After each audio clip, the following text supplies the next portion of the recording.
Sa gitna ng kakulangan sa supply ng tubig, pinag-uusapan na rin ang paggamit sa mga deep well. Sabi naman ng Manila Water, unti-unti na rin raw ibabalik o bumabalik ang supply ng tubig sa kanilang mga customer. Yun nga lang, minsan ay manilaw-nilaw o di kaya malabo ang tubig na galing sa gripo. Nakatutok si Mav Gonzalez. Matapos ang ilang araw na walang tubig, may tumulo na sa gripo ng ilang taga Quezon City, pero malabo at maitim ang tubig. Sa barangay Barangka, Mandaluyong City naman, sandali lang nagkatubig kaninang umaga pero malabo at manilaw-nilaw pa. Luminaw naman ang tubig kalaunan kaya pinununan ng mga residente lahat ng mapaglalagyan.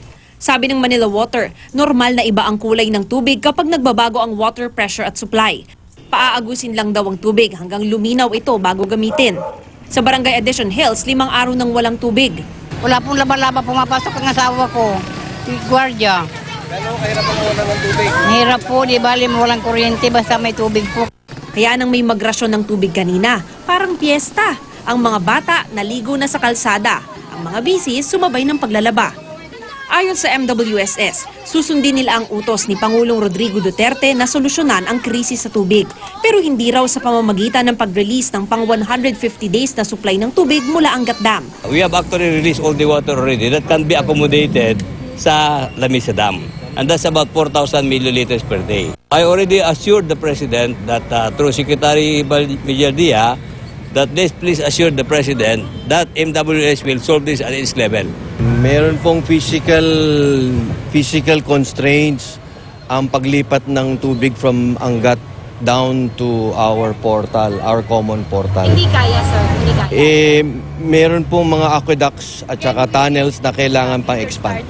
Kahapon na pag-usapan din ng MWSS, Manila Water, Maynilad at ilang mambabatas ang paglalabas ng resolusyon para magamit ang mga tubig sa mga deep well. Almost 1 million liters per day ang bawat isang well. Yun ang gagamitin nila pang-mitigate. Kaya nga pinapa-activate ko lahat yung 101 wells. Ayon naman sa Manila Water, bumalik na ang supply ng tubig sa marami nilang customer. Mahigit 80% na po ng mga naapektuhan ng mga lugar, meron na pong tubig at certain times of the day. Pati na rin po yung mga hospital, medyo maganda na po yung supply ng tubig.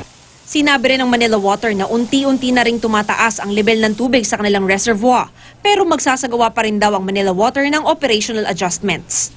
Gayunpaman, hindi raw aabot sa puntong buong panahon ng tag-init mawawalan ng tubig. Pinatakbo na rin ng Manila Water ang kanilang Cardona Treatment Plant na magbibigay ng karagdagang 22 million liters per day. Inaasahang magiging 50 million liters per day ito sa kalagitnaan ng Abril. Mav Gonzalez, Nakatutok, 24 Oras.